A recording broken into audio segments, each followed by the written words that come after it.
L'Éternel notre Dieu nous a parlé à Horeb en disant, vous avez assez demeuré dans cette montagne.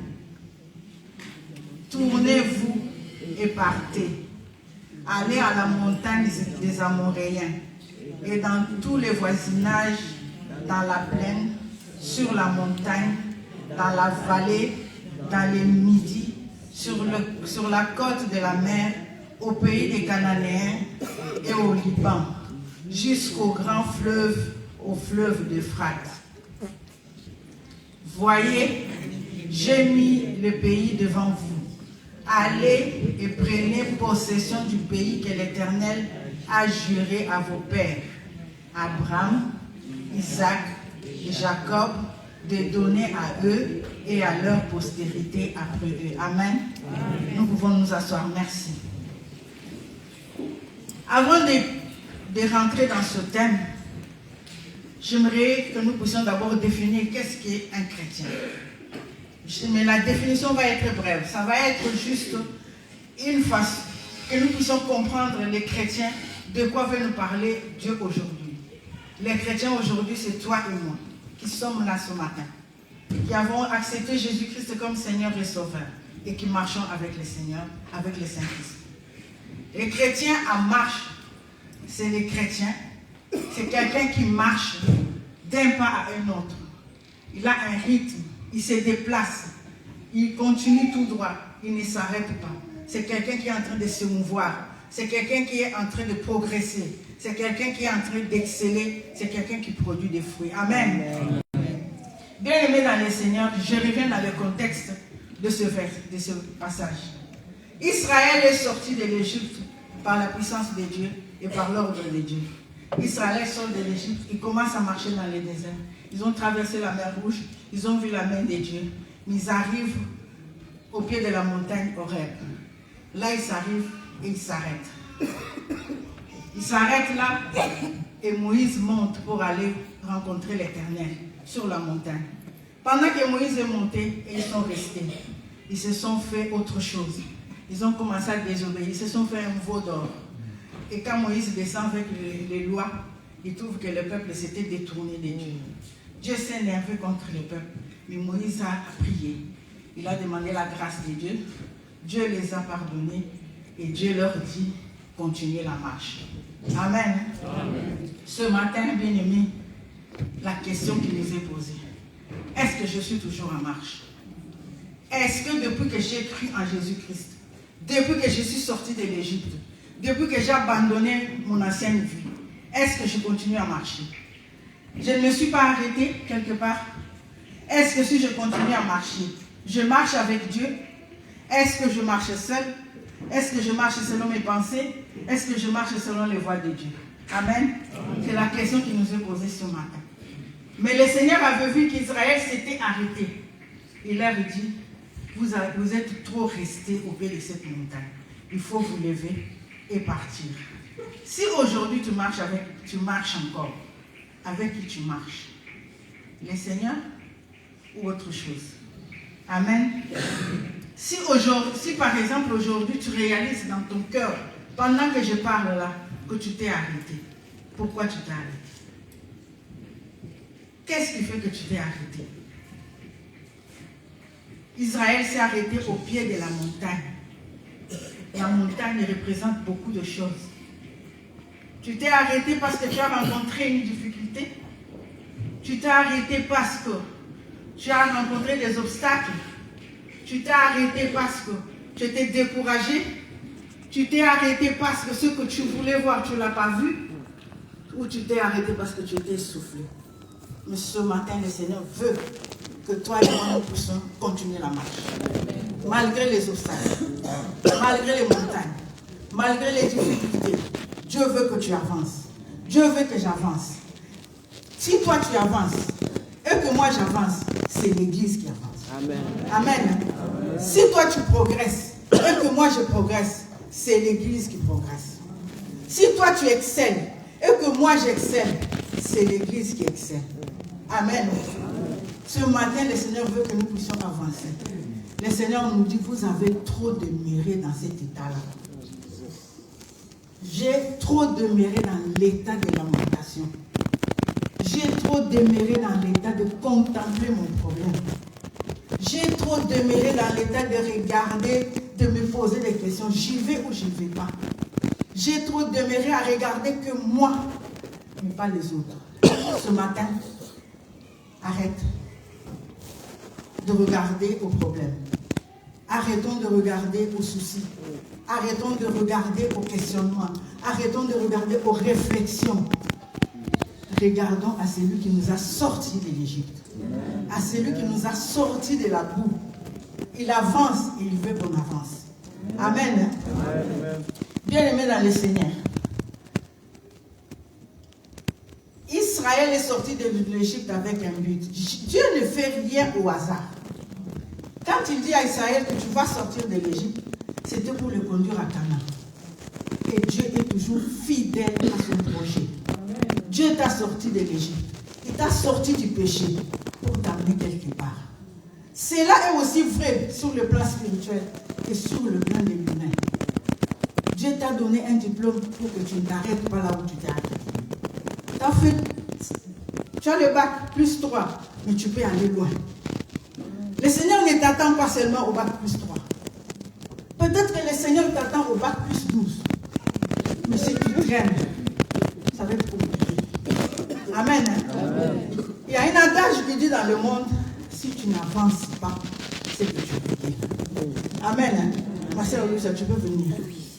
Pour que nous puissions bien le comprendre. Nous marchons ensemble. Nous marchons ensemble. Et moi, je m'arrête. Et elle avance. Elle avance. Ça veut dire que moi, je recule. Amen. Si tu t'arrêtes et que tu n'avances plus, c'est que tu t'arrêtes, c'est que tu recules. Amen.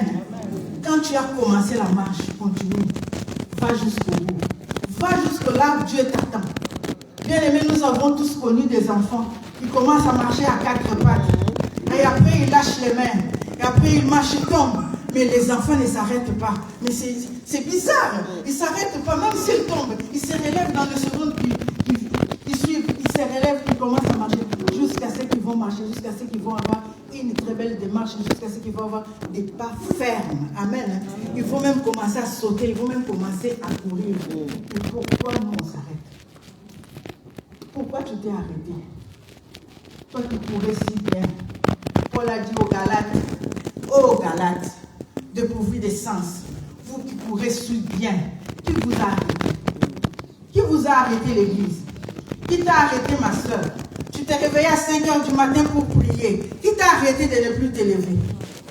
Tu priais pour les autres. Et tu voyais que les autres étaient bénis, tu étais content. Et tu as commencé à regarder, mais moi je prie pour elles. Elles sont bénies. Moi je ne suis pas bénie et tu t'as arrêté. Ne t'arrête pas, continue à prier pour les autres. Qui t'a arrêté ma soeur? Qui t'a arrêté mon frère? Qui t'a arrêté, toi qui étais si zélé pour l'œuvre de Dieu? Qui t'a arrêté? Toi qui conseillais les autres. Toi qui demandais aux autres, pourquoi tu n'es pas venu à l'église? Pourquoi tu t'es arrêté? Pourquoi tu t'es arrêté ma soeur? Pourquoi tu t'es arrêté mon frère? Toi qui lisais la Bible tous les jours, pourquoi tu as arrêté de lire la Bible? Ce matin, le Seigneur nous pose la question. Pourquoi tu t'arrêtes?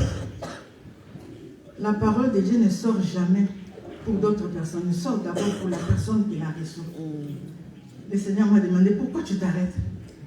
Parce que tu as prié pour telle chose, ça n'arrive pas et tu veux t'arrêter. Pourquoi tu veux t'arrêter? Et il m'a posé la question. Parce que tu as prié des années pour ton mari, il n'est pas encore venu à l'église, tu veux t'arrêter? Mais moi, je continue la marche. Et j'ai regardé, j'ai dit non Seigneur, je me lève, je vais continuer.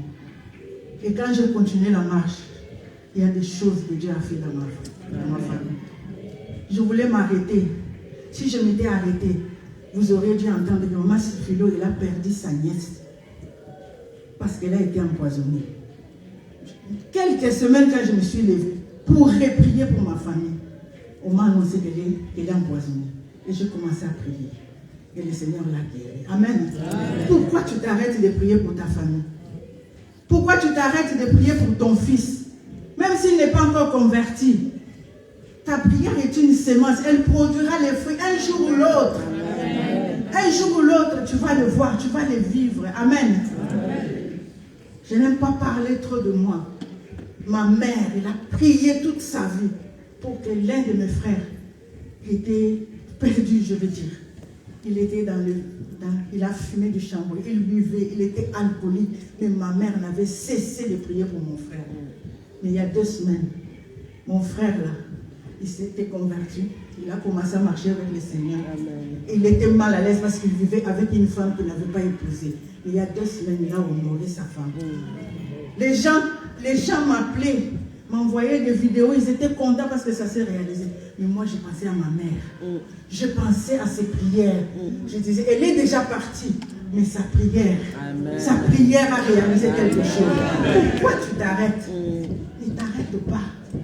Tant que le Seigneur ne t'a pas dit de t'arrêter, ne t'arrête pas.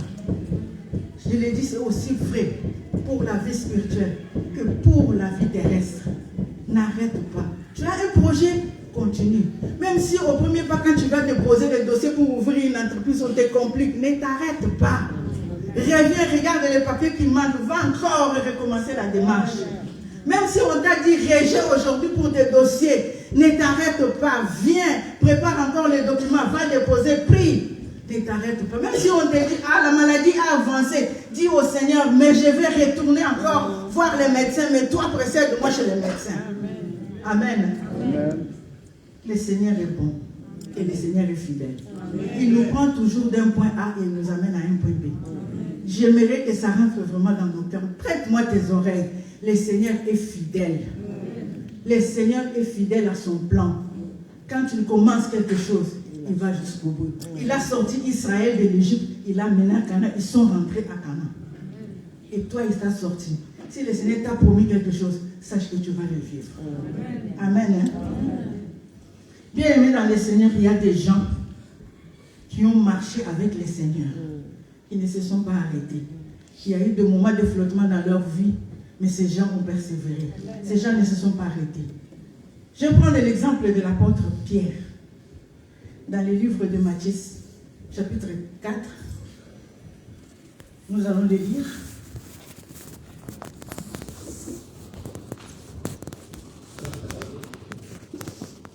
Matthieu chapitre 4, verset 18. La Bible dit ceci. Comme il marchait le long de la mer de Galilée, il vit des frères, Simon appelé Pierre, et André son frère, qui jetaient un filet dans la mer, car ils étaient pêcheurs. Il leur dit, suivez-moi, et je vous ferai pêcheurs d'hommes. Il a un projet pour eux. Il ne les a pas appelés pour rien. Vous allez devenir des pêcheurs d'hommes. On continue la lecture. Et aussitôt, ils laissèrent leur filet et les suivirent. Amen. Ils ont suivi le Seigneur. En un jour, il les a appelés, ils abandonnent les filets, ils suivent Jésus-Christ. Ils commencent à marcher avec Jésus-Christ. Ils ont vu Jésus-Christ faire des miracles. Ils ont vu Jésus-Christ prêcher la parole. Ils ont vu Jésus-Christ faire tant de choses. C'était d'abord l'appel. Le vécu avec Jésus-Christ. Mais il y a eu un moment de flottement. Quand on a attrapé Jésus, quand Jésus devait passer par la mort, par la croix, au moment de panique, on est des humains. Je ne peux pas te dire aujourd'hui que lorsqu'il y a un problème, tu ne peux pas paniquer. Non, tu vas paniquer. Moi aussi, ça m'arrive de paniquer. C'est normal, on est des humains. Mais Pierre est allé s'asseoir. Il suivait de loin ce qui s'est passé pour Jésus. Il s'assoit à côté de quelques femmes et des femmes, et avec le feu. Là, il est en train de se réchauffer. Il y a une femme qui lui dit, mais tu étais avec lui, tu parles comme lui. Pierre a régné Jésus. Mais après, il s'est repenti. Il ne s'est pas arrêté là. Il a continué la marche. Il a continué la marche. Ma soeur, ce matin, mon frère, tu peux avoir péché. Tu peux être tombé. Tu peux avoir douté de Dieu. Tu peux avoir eu des pensées, des idées noires. Tu peux avoir eu du découragement. Tu peux avoir eu du dégoût même pour les choses de Dieu. Tu peux avoir eu envie de tout arrêter. Tu peux avoir eu envie, parce qu'il y a eu de la déception, parce qu'on t'a rejeté, parce que quand tu étais dans le monde, tu voyais bien que les gens t'aimaient bien. Mais depuis que tu as cru au Seigneur, les gens te rejettent. les gens t'abandonnent. Depuis que tu as cru au Seigneur, ton mari te délaisse. Depuis que tu as cru au Seigneur, ta femme commence à te regarder comme si tu étais un homme de rien. Bien aimé, ça peut te décourager. Ça peut te troubler. Ça peut te pousser à dire, mais non, j'étais bien. Pourquoi? Depuis que je suis rentré dans cette vie, je passe de moments si difficiles. Mais la Bible dit, le malheur atteint souvent les justes. L'Éternel en délivre toujours. Pierre, l'apôtre Pierre que nous connaissons, là, c'est lui qui a marché avec Jésus. Il a flotté un moment. Il a douté un moment. Il a régné Christ. Mais Jésus-Christ est bon. Ce matin, je vais te dire, Jésus est bon pour toi. Même si tu as eu des moments de flottement, Jésus est bon. Jésus a envie de marcher avec toi. Jésus a envie de te bénir. Jésus a envie de t'amener plus loin que là où tu vas. Jésus a envie de te Amen. J'aimerais t'annoncer la bonne nouvelle. On a Jésus-Christ, l'homme de Galilée, l'homme de souffrance. Il connaît les souffrances. Il est passé par là. Lui-même a prié au Gethsémani. Il a dit, Seigneur, si tu peux éloigner cette coupe. Il sait que l'homme inférieur à Dieu, l'homme a des failles. Ça peut arriver que tu aies des failles. Mais ce matin, ma soeur, ne regarde pas seulement ces failles-là. Mon frère, ne regarde pas. Peut-être qu'il y a un doute qui est monté en toi. Non, tu es avec le Seigneur. Tu es avec le Seigneur. N'abandonne pas. Relève-toi. Continue la marche. Ne t'arrête pas. Va jusqu'au bout. Et tu vas louer le Seigneur. Israël, et quand Moïse est en train de parler à Israël dans le verset que nous avons lu dans Deutéronome, ils sont là tout près. Il leur rappelle que quand on était à Horeb, Dieu a dit, vous avez trop traîné, il faut continuer la marche. Et ils ont marché pendant 40 ans. Dieu a parlé à Horeb, mais ils ont marché pendant 40 ans. Et pendant 40 ans, ils ont eu des guerres, ils ont eu des combats, ils ont eu des échecs, ils ont eu des succès, ils ont rencontré beaucoup de problèmes, ils ont rencontré des gens qui leur ont résisté, les gens qui leur ont aidé. C'est ce que nous rencontrons dans la marche de le Seigneur. Tu vas rencontrer toutes sortes de choses. Tu vas rencontrer les gens qui vont te rabaisser. Ne dis rien. Accepte que c'est le Seigneur qui veut te briser. Tu vas rencontrer les gens qui veulent te montrer que tu n'es rien. Ne dis rien. Tu n'es rien parce que c'est Jésus qui est quelque chose. Accepte et dis, je ne suis rien, c'est Jésus qui est quelque chose en moi. Amen, amen. Israël est arrivé à Canaan. Moïse leur a dit, et Moïse n'est pas rentré en Canaan, mais il a dit, je voyais le pays, il est devant vous. Allez-y, saisissez-le, rentrez dans le pays. Et Israël est rentré en Canaan. Et jusqu'aujourd'hui, la guerre qui est là, qu'on déclare partout là, c'est parce qu'Israël est rentré en Canaan. Amen. Amen. Et ça dit de génération en génération. C'est que Dieu va te donner. Ça durera toute ta vie. Amen. Ça ira même peut-être à ta descendance. Amen. Et ta descendance après toi. Amen. La bénédiction de l'Éternel enrichit. La bénédiction de l'Éternel amène plus loin. Elle ne la fait suivre d'aucun chagrin. Alors cette bénédiction-là, moi je la veux. Elle est pénible de fois. Parce qu'il faut que je sois brisé. Parce qu'il faut que je renonce à certaines choses. Mais lorsqu'elle arrive, elle a un bon goût. Amen. Elle est suffisante de la bénédiction de l'Éternel. La bénédiction de l'Éternel, pour qu'on puisse te reconnaître. Toi qui étais anonyme, on va dire, tu vois la sœur qui a été guérie du cancer, c'est elle dont je t'ai parlé. Tu vois la sœur dont le fils était délinquant, mais aujourd'hui il est évangéliste. C'est elle. Tu vois les frères dont je te disais que sa femme était vraiment malade, il a prié, sa femme est guérie. C'est ce frère-là. Amen. La bénédiction de l'Éternel. Il a un bon goût. Amen.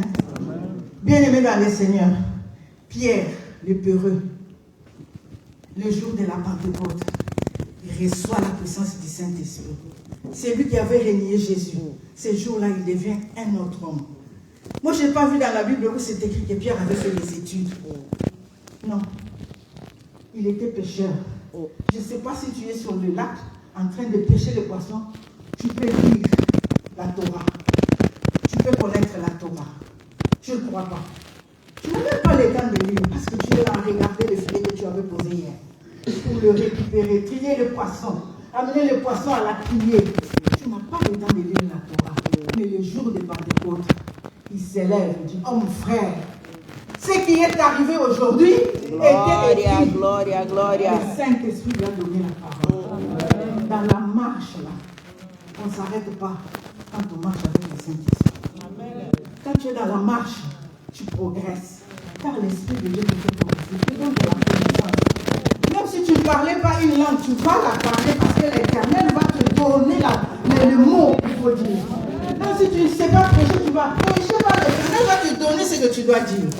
Même si tu ne sais pas exhorter, même si tu ne sais pas prier, tu vas dire seulement Seigneur, que cet enfant soit guéri au nom de Jésus. Et l'enfant sera guéri car le Saint-Esprit est en toi. Pierre était devenu un autre homme. Il a prêché la parole. Une seule prédication. Il était devenu un bon communicant.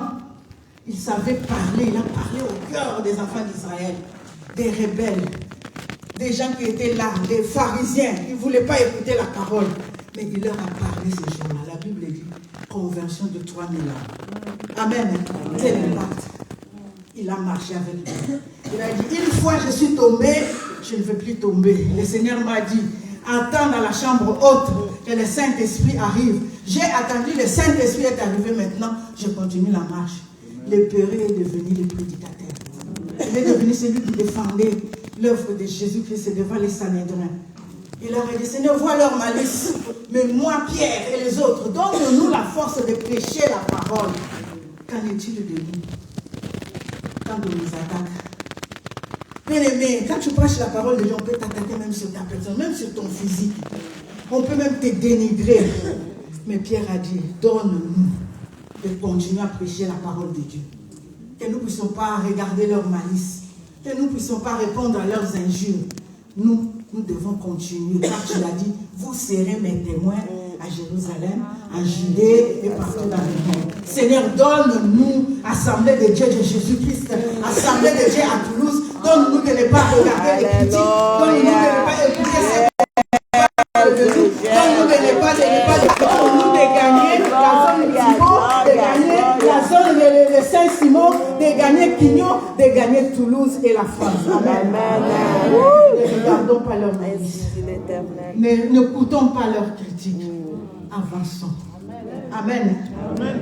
Pierre, il est tellement allé loin dans la marche avec le Seigneur. Moi, je me dis, mais de nos jours, si ça se fait, on va dire qu'il a touché quelque chose. Imaginez le pasteur Ndolaï aujourd'hui. On vient mettre le mouchoir sur le pasteur Ndolaï. On ramène le mouchoir à la maison sur un enfant malade. Quand on met le mouchoir sur l'enfant, l'enfant est guéri. On va dire, le pasteur Ndolaï, il a touché quelque chose. Non, ça se faisait avec Pierre. Ça se fait du temps de Pierre. Son ombre guérissait les gens. Quelle marche glorieuse. Les pécheurs d'autrefois. Il y a des gens qui le voyaient sur les lacs. Ah, ton poisson, il est pourri. Mais ces gens-là commençaient à le regarder. C'est lui que je disais que son poisson pourri, je ne veux pas l'acheter. Aujourd'hui, je vais aller le voir parce que je serai guéri. Amen. Amen. Que le Seigneur soit loué. Amen. Quelle marche glorieuse du pêcheur de poissons au pêcheur d'hommes, au faiseur de miracles, au pilier de l'église, la colonne de l'église, l'apôtre Pierre. Pierre, sur cette pierre, je bâtirai mon église. À qui Jésus a dit ça dans la Bible? Personne. Qu'à lui. Parce qu'il a vu que son cœur s'était mis en marche. Si ton cœur se met en marche aujourd'hui, tu verras des grandes choses. Tu verras des grandes choses et tu béniras le Seigneur. Amen. Amen. Il y a beaucoup d'exemples dans la Bible des gens qui ont marché avec Jésus.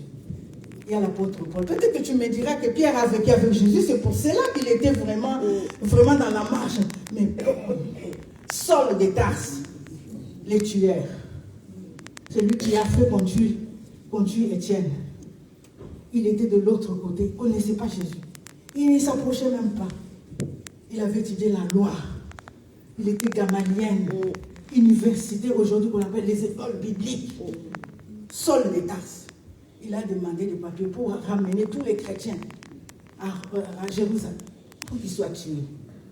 Mais lorsqu'il rencontre le Seigneur, dans Acte 9, il change de discours. Amen. Mais Paul, ça m'étonne en fait. Des fois, nous, quand on vient au Seigneur, on commence, Seigneur, bénis-moi. Seigneur, fais ceci pour moi. Seigneur, regarde telle situation. Seigneur, ceci, Seigneur. Nos prières commencent d'abord par nous. Mais lui, il a dit, que veux-tu que je fasse? Amen. Quand tu marches avec le Seigneur, ça agit sur ton corps, sur ton âme et sur ton esprit. Amen. Ça transforme tout. Ça change tout.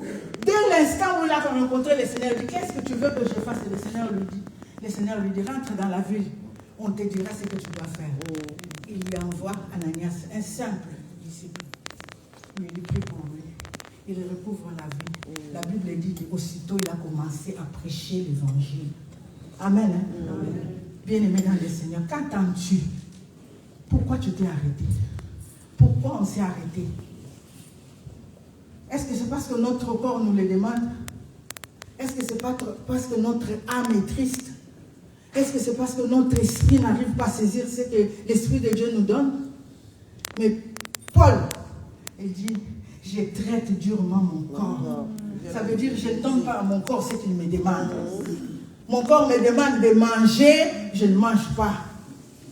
Mon corps me demande d'aller à gauche, je n'y vais pas. Je dis, moi, je dois aller à droite parce que c'est la voie du Seigneur. Je traite durement mon corps. Pas pour lui qu'il traitait son corps. Il dit, je traite durement mon corps de peur que le jour-là, les gens à qui j'ai pressé puissent rentrer, mais moi, pour que je puisse rater. Quelle profondeur. Il a compris avec qui il marchait. Et son esprit, il dit, je parle plus que vous tous en langue. L'Esprit de Dieu le conduit. Il veut aller à tel endroit. Le Saint-Esprit lui dit non, pas là-bas. Il dort, il rêve. Un Macédonien qui lui dit, viens chez nous à Macédoine, nous avons besoin de... Il comprend. Ah, il faut que j'aille à Macédoine. Il va prêcher la parole à Macédoine. Toi, l'Esprit de Dieu te parle. Mais quand tu te réveilles le matin, tu commences à douter. Non, c'est lui qui t'a parlé. Aie confiance en l'Esprit de Dieu. Compte sur lui. Comme l'apôtre Paul, comme l'apôtre Pierre. Il dit dans sa parole, dans son âme, il avait un problème. Hier, il y a une femme qui a parlé de ce que Paul avait dans le dos. J'ai dit, oh, que le Seigneur soit béni. Il avait un problème dans son corps. Il dit, Seigneur, si tu peux m'enlever cette écharpe.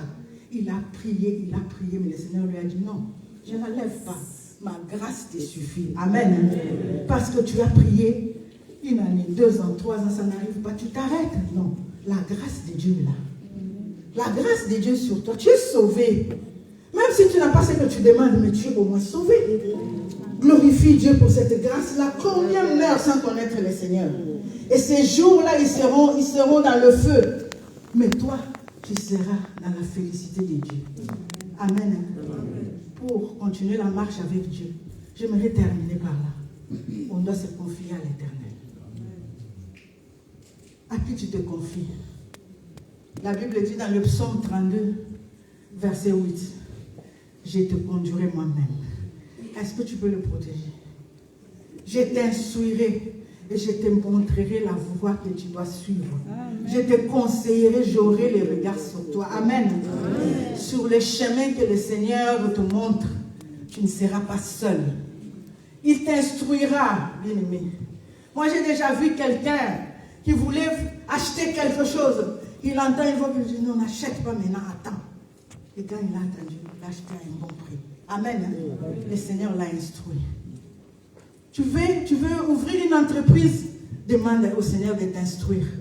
Tu veux te lancer dans les affaires, demande au Seigneur, quelle affaire tu veux que je fasse? Ça monte en toi, ne dis pas seulement parce que j'ai vu un tel, elle a ouvert un service de cuisiner comme maman Hortense. Donc moi aussi je veux commencer à cuisiner. Non. Dis au Seigneur, ça me monte dans mon cœur pour que je monte une entreprise. Mais instruis-moi. Quelle entreprise tu veux que je puisse ouvrir? Le Seigneur va te dire, toi, va vendre les fruits.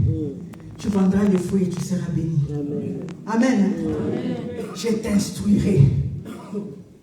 Si tu veux choisir l'option des études, jeunes gens, Seigneur, qu'est-ce que tu veux que je fasse comme étude?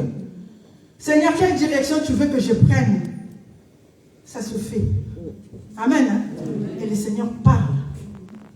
Le Seigneur parle. Tu peux dire, ah, je vais devenir comme un tel. Et nous les parents, surtout les papas, nous les pères, nous voulons, je veux que ma fille soit comme ça. Je veux que mon fils fasse telle étude. Prie dans les secrets, Seigneur, qu'est-ce que tu veux que mon fils fasse? Le Seigneur te dit, ton fils là, lui, il ne va pas faire de longues études. Mais je veux qu'il commence un commerce. Ton fils commence le commerce, il devient un grand commerçant. Alléluia. Amen. Ça, c'est le Seigneur qui t'instruit. Et quand il instruit, ça marche toujours. Amen. Amen. La deuxième chose qui veut que nous puissions nous relever dans la marche et ne pas s'arrêter, ça se passe dans Ésaïe 40. Nous allons les lire. Et nous allons nous mettre debout pour clôturer. Je vous en prie de nous lever tous. Et nous allons lire ces versets. Parce que nous allons prier. Ce matin, bien-aimé, si tu ne te confies pas à l'Éternel, si aujourd'hui tu ne demandes... La Bible dit, mais ceux qui se confient en l'Éternel renouvellent leur force. Ils prennent le vol comme des aigles. Ils courent et ne se lassent point. Ils marchent et ne se fatiguent point. Bien-aimé dans le Seigneur, ce matin, que cette parole trouve une place dans ton cœur. Toi qui étais fatigué, toi qui étais découragé, toi qui étais arrêté. Peut-être tu ne te rendais pas compte que tu t'étais arrêté. Nous te voyons venir à l'église. Nous nous voyons venir à l'église. Nous nous voyons louer. Nous nous voyons adorer. Nous nous voyons prier. Nous nous voyons faire les choses de Dieu. Mais peut-être qu'on était déjà arrêté. Ce matin, reconfie-toi à l'Éternel. Je dis reconfie parce que tu t'étais déjà confié à Dieu. Mais tu t'es arrêté quelque part. Ce matin, reviens au Seigneur et demande la force. La Bible dit, dans les derniers jours, je répandrai de mon esprit sur toute chair. Les jeunes filles prophétiseront. Les jeunes gens auront des visions. Les vieillards auront des songes. Amen. Amen. Est-ce que ça nous concerne? Amen. Est-ce que ça te concerne? Amen. Est-ce que ça me concerne? Amen. Nous allons demander, nous allons d'abord nous confier à Dieu. Tu vas dire au Seigneur, je me reconfie à toi. Seigneur, je reviens vers toi. Seigneur, j'avais abandonné. Seigneur, j'avais délaissé. Seigneur, j'avais même fermé ma Bible. Je disais, si ça ne se réalise pas, à la fin de cette année, j'arrête tout. Mais ce matin, reviens à la marche. Reprends la marche. Continue avec le Seigneur. Et demande la force du Saint-Esprit. Que le Saint-Esprit te fortifie. Que le Saint-Esprit te donne la joie. Que le Saint-Esprit te guide. Que le Saint-Esprit t'oriente. Sans le Saint-Esprit, nous ne pouvons rien. Que ce soit Paul, que ce soit Pierre, ils étaient conduits par l'Esprit de Dieu. Israël était conduit par la nuée, la journée. Et la nuit, c'était la colonne de feu. C'était la présence de l'Esprit de Dieu au milieu d'eux. Alléluia. Nous pouvons commencer à prier. Nous pouvons nous approcher.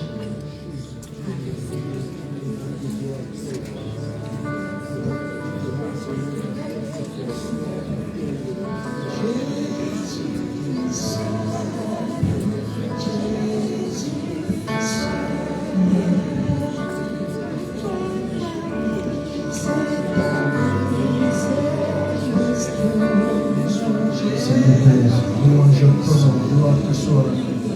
Alléluia, Jésus. Oh Dieu tout-puissant Père, nous te bénissons et nous te rendons gloire.